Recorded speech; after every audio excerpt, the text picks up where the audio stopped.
नमस्कार दोस्तों, आप देख रहे हैं छत्तीसगढ़ की 25 बड़ी खबरें। अगर वीडियो अच्छा लगे तो वीडियो को लाइक करें, चैनल को सब्सक्राइब जरूर करें।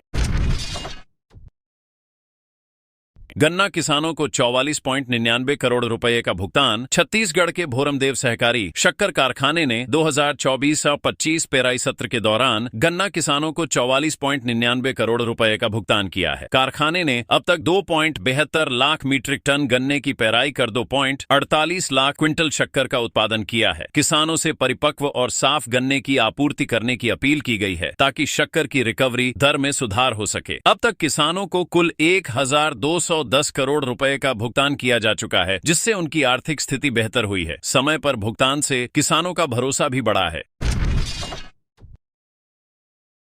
त्रिस्तरीय पंचायत चुनाव में अनुपस्थित कर्मचारियों को नोटिस। बलौदाबाजार के कलेक्टर दीपक सोनी ने मतदान दलों के प्रशिक्षण से अनुपस्थित 276 कर्मचारियों को नोटिस जारी किया है। कर्मचारियों को 24 घंटे के अंदर जवाब देने का निर्देश दिया गया है। यह अनुपस्थिति विकास खंडों बलौदाबाजार, भाटापारा, सिमगा, कसडोल और पलारी में हुई थी। कलेक्टर ने चेतावनी दी है कि यह लापरवाही छत्तीसगढ़ सिविल सेवा आचरण नियमों का उल्लंघन है, जिसके तहत अनुशासनात्मक कार्यवाही की जा सकती है।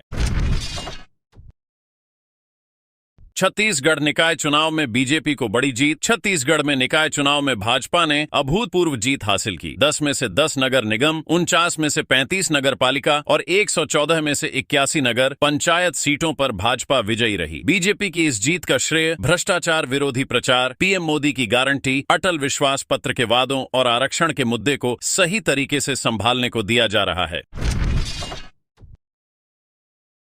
धान की फसल के लिए तना छेदक कीट से बचाव। धान की फसल में तना छेदक कीट का प्रकोप देखा जा रहा है, जो पौधों को नुकसान पहुंचाता है। राजनांदगांव के कृषि विभाग ने सलाह दी है कि किसान फसल का निरीक्षण करते रहें और हाइड्रोक्लोराइड या क्लोरोपिरीफोस दवा का इस्तेमाल करें। इन उपायों से किसान अपनी फसल को बचा सकते हैं और बेहतर उत्पादन कर सकते हैं।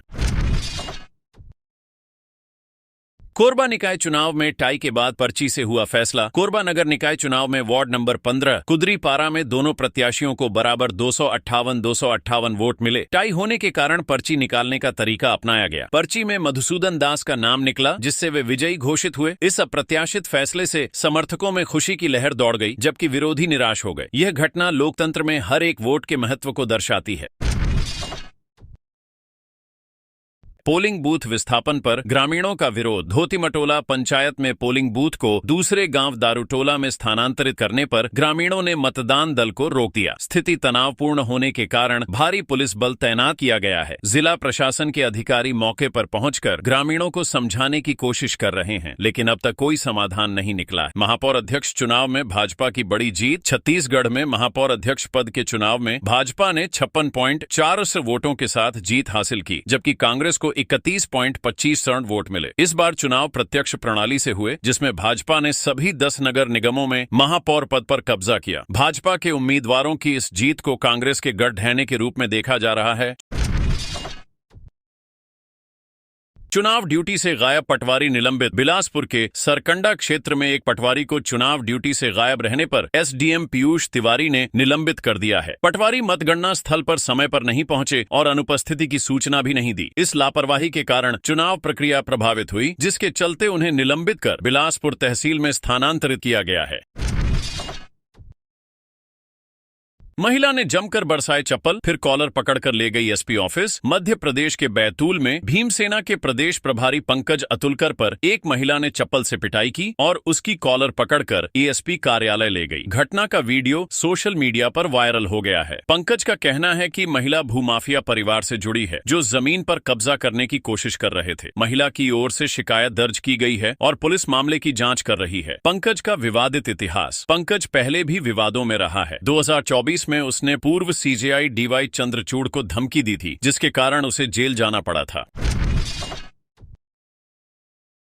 पंचायत भवन को विस्थापित करने पर भड़का ग्रामीणों का गुस्सा, मतदान दल को रोका। मध्य प्रदेश के धोती मटोला गांव में पंचायत भवन को दूसरे गांव दारूटोला में स्थानांतरित करने को लेकर ग्रामीणों ने मतदान दल को पोलिंग बूथ जाने से रोक दिया। इससे स्थिति तनावपूर्ण हो गई और भारी पुलिस बल तैनात किया गया है। जिला प्रशासन और पुलिस अधिकारी मौके पर पहुंचकर ग्रामीणों को समझाने की कोशिश कर रहे हैं। अब तक कोई समाधान नहीं निकला है जिससे मतदान प्रभावित हो सकता है। प्रशासन स्थिति पर नजर रखे हुए है।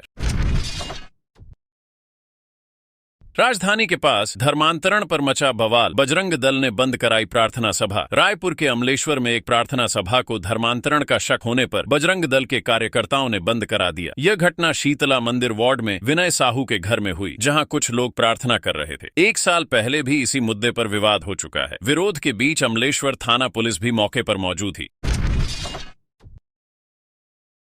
किसान को कार की डिक्की में ठूंसने वाला सिंचाई विभाग का एसडीओ निलंबित। सिवनी जिले में सिंचाई विभाग के एसडीओ श्रीराम बघेल का वीडियो वायरल हुआ, जिसमें वह एक किसान के साथ मारपीट कर उसे कार की डिक्की में ठूंसने की कोशिश कर रहा था। मामला मीडिया में आने के बाद श्रीराम बघेल को निलंबित कर दिया गया। नेता प्रतिपक्ष उमंग सिंघार ने भी वीडियो शेयर कर कार्रवाई की मांग की थी। उनका कहना था कि अफसरों पर सख्त कार्रवाई होनी चाहिए ताकि ऐसी घटनाएं न दोहराई जाएं।